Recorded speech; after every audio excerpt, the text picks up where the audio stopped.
ഇന്ന് തന്നെ ഡൗൺലോഡ് ചെയ്യൂ. കാണൂ നിങ്ങളുടെ ഫേവറേറ്റ് ഷോസ്. ആ തീരുമാനം എന്താന്ന് അച്ഛൻ പറഞ്ഞില്ല. അത് ഞാൻ അവരോട് പറഞ്ഞോളാം. എന്തായാലും അത് നിനക്ക് അനുകൂലമായിരിക്കുമെന്ന് മാത്രം നീ വിചാരിച്ചാ മതി.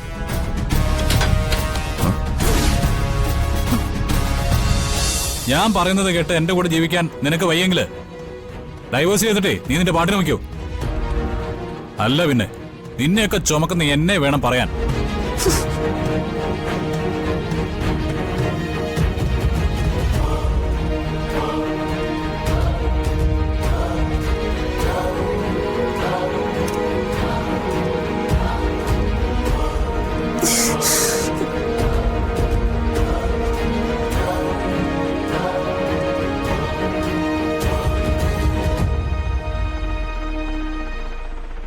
ഡിവോഴ്സും ഇനിയിപ്പൊ തന്നെ ചെയ്യിപ്പിക്കാം. അങ്ങനെ സുഖിക്കാനാ എന്റെ പൊന്നു മോനെ ഈ ജന്മത്തെ വിചാരിക്കണ്ട.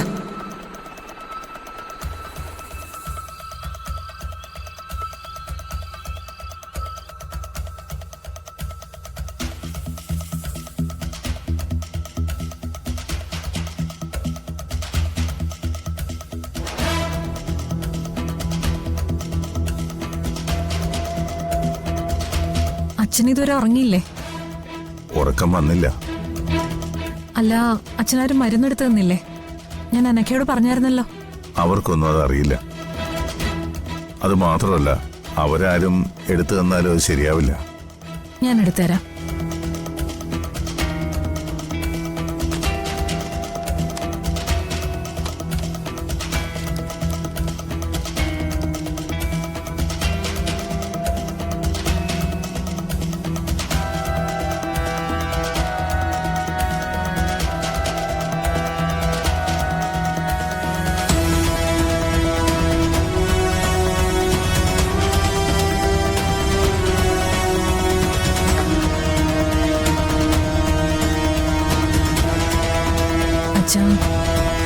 എല്ലാ കാലത്തും ഈ കുടുംബം ഒറ്റക്കെട്ടായി നിലനിന്ന് പോവാൻ വേണ്ടി ഏറ്റവും കൂടുതൽ പരിശ്രമിക്കുന്ന ആളാ ഞാൻ. അച്ഛനെങ്കിലും എന്നെ മനസ്സിലാക്കണം.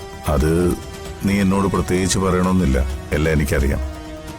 നന്ദേട്ടൻ ഇനി ഏതവസ്ഥയിലായാലും മരണം വരെ ഞാൻ പൊന്നുപോലെ നോക്കും.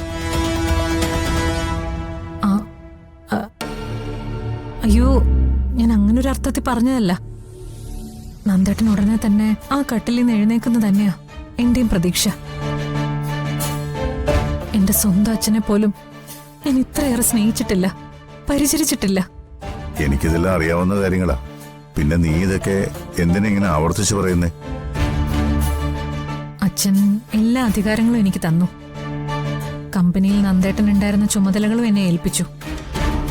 പക്ഷേ എന്നിട്ടും ഒന്നിലും ഇടപെടാനുള്ള സ്വാതന്ത്ര്യം ഇപ്പൊ എനിക്കില്ല. നല്ല ഉദ്ദേശത്തോടുകൂടി എന്ത് ചെയ്താലും എല്ലാവരുടെയും കയ്യിൽ നിന്ന് അവഹേളന മാത്രം എനിക്ക് കിട്ടുന്നത്. സച്ചിൻ ധനുഷ് ഓഫീസിൽ വെച്ച് എന്നെ അപമാനിച്ചത് എന്ത് നാണക്കേടായി പോയെന്നറിയോ?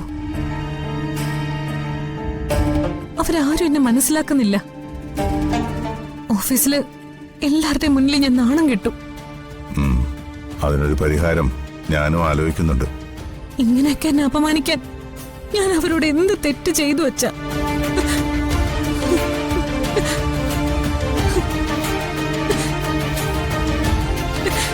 ഓഫീസിലെ സ്റ്റാഫിന് മുന്നിൽ അവരെല്ലാരും കൂടി എന്നെ ഒരു വിലയില്ലാത്തവളാക്കി. ഇതിനൊരു പരിഹാരം അച്ഛൻ കണ്ടേ പറ്റൂ. ഇല്ലെങ്കിൽ അഭിമാനത്തോടു കൂടി അവരുടെ ഒന്നും മുന്നിൽ ഇനി എനിക്ക് തല ഉയർത്തി നിൽക്കാനാവില്ല.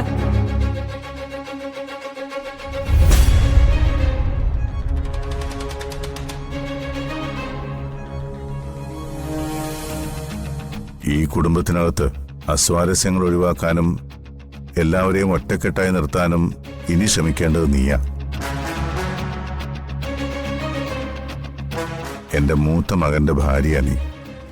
ആ അധികാരങ്ങളും അവകാശങ്ങളും എല്ലാം നിനക്ക് ഈ വീട്ടിലും കമ്പനിയിലും ഉണ്ട്. എന്റെ മകന് വേണ്ടിയും ഈ കുടുംബത്തിനു വേണ്ടിയും ഇത്രയും കഷ്ടപ്പെടുന്ന നിന്റെ അഭിമാനം സംരക്ഷിക്കേണ്ടത് ഈ അച്ഛന്റെ കടമയാണ്. ഞാനത് ചെയ്യും. അച്ഛൻ എന്താ ഉദ്ദേശിക്കുന്നത്? വെറുതെ അവരെ ആരെയും വഴക്ക് പറയാൻ പോണ്ട. നാളെ അവര് പറയും ഞാൻ അച്ഛനെ അവരുടെ ശത്രുവാക്കിയെന്ന്. പക്വതയായപ്പോ ഞാൻ എന്റെ ആൺമക്കളെ കമ്പനിയുടെ കാര്യങ്ങൾ ഏൽപ്പിച്ചെന്നേ ഉള്ളൂ. അവസാന തീരുമാനം ഇപ്പോഴും എന്റേത് തന്നെയാ. നാളെ തന്നെ സച്ചിയും സന്ദീപും അടക്കമുള്ള ബോർഡ് അംഗങ്ങളുടെ ഒരു മീറ്റിംഗ് ഞാൻ വിളിച്ചു കൂട്ടും. ഒഫീഷ്യലായി തന്നെ എല്ലാവരോടും സംസാരിക്കും. നിന്റെ കാര്യത്തിൽ ഞാനൊരു തീരുമാനമെടുക്കും.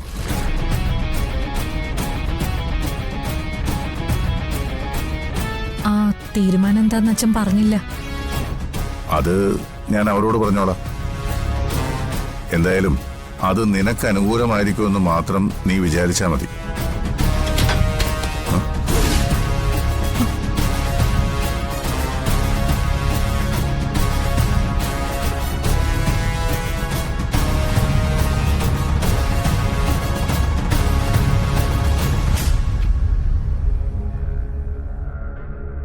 എന്തോ ഒരു ശബ്ദം കേട്ടത്. അറിയില്ല, പക്ഷേ ഇവിടെ ആരും ഉണ്ടായിരുന്ന പോലെ. ഇനി നമ്മൾ സംസാരിച്ചത് വല്ലൊരു ഒളിഞ്ഞെന്ന് കേട്ടതായിരിക്കോ? ആരെയും കാണുന്നില്ലല്ലോ. സാരമില്ല, മോള് പോയി കിടന്നുറങ്ങും. രാവിലെ എല്ലാത്തിനും ഒരു തീരുമാനം ഉണ്ടാവും.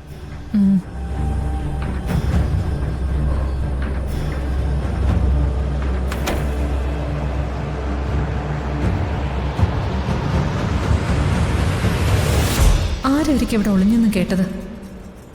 ആരായാലും ഒരു ചുക്ക് സംഭവിക്കാൻ പോകുന്നില്ല. നാളത്തെ ദിവസത്തോടുകൂടി നെല്ലിശ്ശേരിയുടെ ഒരു പാതി എന്റെ കയ്യിൽ ഒതുങ്ങും.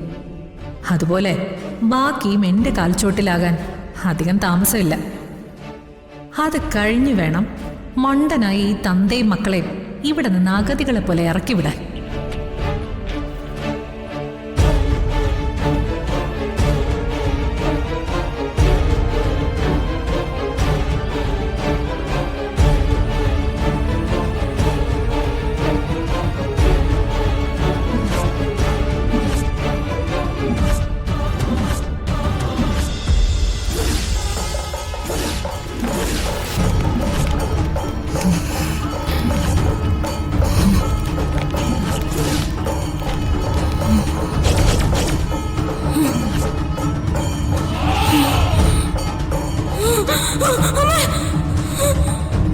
അർച്ചന, എന്താ എന്തു പറ്റി? എനിക്ക് ഒരിടം വരെ പോണം സച്ചേട്ടാ. ഈ രാത്രി എവിടെ പോകുന്ന കാര്യം താനീ പറയുന്നേ? താനെന്താ സ്വപ്നം കണ്ട് പേടിച്ചാണോ? ഞാനൊരു സ്വപ്നം കണ്ടു, പക്ഷെ അതൊരു ദുസ്വപ്നമായിരുന്നില്ല സച്ചേട്ടാ. പണ്ട് നമ്മള് ശയനപ്രദക്ഷിണ നടത്തിയ ക്ഷേത്രമില്ലേ, എന്നെ അവിടം വരെ ഒന്ന് കൊണ്ടുപോകാമോ? പിന്നെന്താ, നേരം വിളിക്കട്ടെ.